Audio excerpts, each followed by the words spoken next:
जिसका डर था वो अब शुरू हो चुका है। सरकार बनने के साथ ही सरकार के फिर से एक्सपायरी डेट की चर्चा होने लगी है और कहा यह जा रहा है कि ये सरकार जिस स्थिति में है और जिस तरह से कई चीज़ों को नज़रअंदाज किया गया है, कई साथियों को नज़रअंदाज किया गया है, उसके बाद से इस सरकार के बने रहने पर संशय पैदा हो रहा है। आपको बता दें कि कई ऐसी बातें हैं। हमने आपको बताया कि एक तरफ जहां तेजस्वी यादव पर एक बार फिर से सीबीआई की तलवार लटक रही है, वहीं दूसरी तरफ महागठबंधन के साथियों को ऑफर मिलना शुरू हो चुका है। आपको बता दें कि कांग्रेस एक ऐसी पार्टी है जिसको लेकर के लगातार भारतीय जनता पार्टी कहीं ना कहीं ये बता रही है कि वो समाप्त होती हुई डूबती हुई जहाज़ है। वहीं आपको बता दें कि आरसीपी सिंह ने ये कहा था जदयू के बारे में भी कि जदयू भी डूबती हुई जहाज़ है, उस पर कौन सवार होना चाहेगा।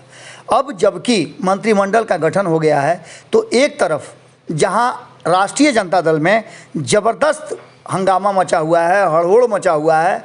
आपको पता है कि बहुत सारे ऐसे नेता हैं, ऐसे विधायक हैं जो मंत्रिमंडल की दौड़ में बहुत आगे थे। वही स्थिति जदयू में भी है कि जदयू में पुराने लोगों को ही कंटिन्यू किया गया है और सामंजस्य नहीं बिठाया गया, जिसको लेकर के आपको पता है कि लगातार बैठकों का दौर जारी है।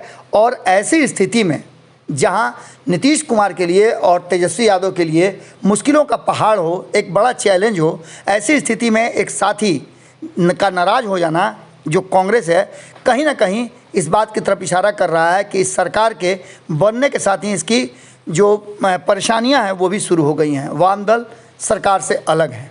ये सीधी सी बात है कि अब जबकि ये सब कुछ हो गया है और कई संभावित नामों में से मात्र 2 लोगों को मंत्रिमंडल में जगह मिलना कहीं ना कहीं ये उचित नहीं लग रहा है कांग्रेस के विधायकों को। कांग्रेस के 19 विधायक हैं और 19 विधायकों में जिन लोगों को स्थान नहीं मिला है वो काफ़ी रसूख वाले विधायक हैं। ऐसी स्थिति में आप समझ सकते हैं कि कांग्रेस में कहीं ना कहीं बड़ा विवाद शुरू हो गया है। आपको बता दें कि इन सारे विषयों पर कई नेताओं ने तो चुप्पी साध ली है, लेकिन प्रतिमा दास जो कि महिला विधायक हैं और इनके मंत्रिमंडल में शामिल होने को लेकर के लगातार कहा जा रहा था कि इनका इस बार नंबर बनता है। अब उन्होंने साफ तरीके से कहा है कि महागठबंधन छोड़ने के लिए कांग्रेस के विधायकों को ऑफर मिल रहा है। उन्होंने इस पूरे मामले पर सबूत के साथ एक्सपोज किया है। क्या कुछ कहा है प्रतिमा दास ने हमारे साथ बातचीत के दौरान, आप खुद सुन लीजिए। देखिए, हम पिछले बार भी अपने बयान में कहे कि मंत्री पद कोई मायने नहीं रखता है ना। देश हित में, बिहार के हित में सरकार में शामिल होना ये बहुत जरूरी नहीं था। समर्थन हम लोगों ने दिया था और देना चाहिए था, लेकिन 4 पे जब 1 की बात है तो 4 मंत्री तो बनता था। यदि नहीं देना चाह रहे थे गठबंधन के हमारे नेता लोग तो हमें बाहर से समर्थन देना चाहिए। तो आप कांग्रेस प्रभारी भक्त चरण दास के फैसले पर सवाल उठा रही हैं? बिल्कुल, एकदम उठाऊंगी। जब आप समर्थन की बात करते हैं, सारे एमएलए को बैठा के मीटिंग करते हैं कि एमएलए टूटना नहीं चाहिए, एमएलए बिक रहे हैं, एमएलए यहाँ जा रहे हैं, वहाँ जा रहे हैं। हम लोगों ने जिस मजबूती के साथ सदन में सरकार के खिलाफ हमने आवाज उठाई, बीजेपी के खिलाफ हमने मोर्चा खोला, उसके बावजूद यदि सरकार का गठन ही हो रहा था, अब क्यों नहीं सभी 1900 एमएलए को बैठाया कि हमें इतना सीट मिला, हमें क्या करना चाहिए। तो ऐसे में तो मैम जिस तरह से 19 विधायकों वाली पार्टी को 2 मंत्री पद की हिस्सेदारी मिली है, 2024 का लोकसभा चुनाव तो बड़ा मुश्किल हो जाएगा। देखिए, अभी 24 में टाइम है। मैं आला कमान से मेरा आग्रह है आपके चैनल के माध्यम से कि बिहार एक बहुत ही मजबूत राज्य है और इस पर यहाँ पे वर्कर अभी भी अपने आला कमान पर ध्यान और भरोसा कर। देखिए, मेरी नाराजी, मैं भी तो वर्करों की प्रतिनिधि हूँ। मैं अपने थोड़ी विधायक बनी हूँ, लोगों ने मुझे चुन के भेजा है। बहुत से वर्कर को हम पे भरोसा, विश्वास है।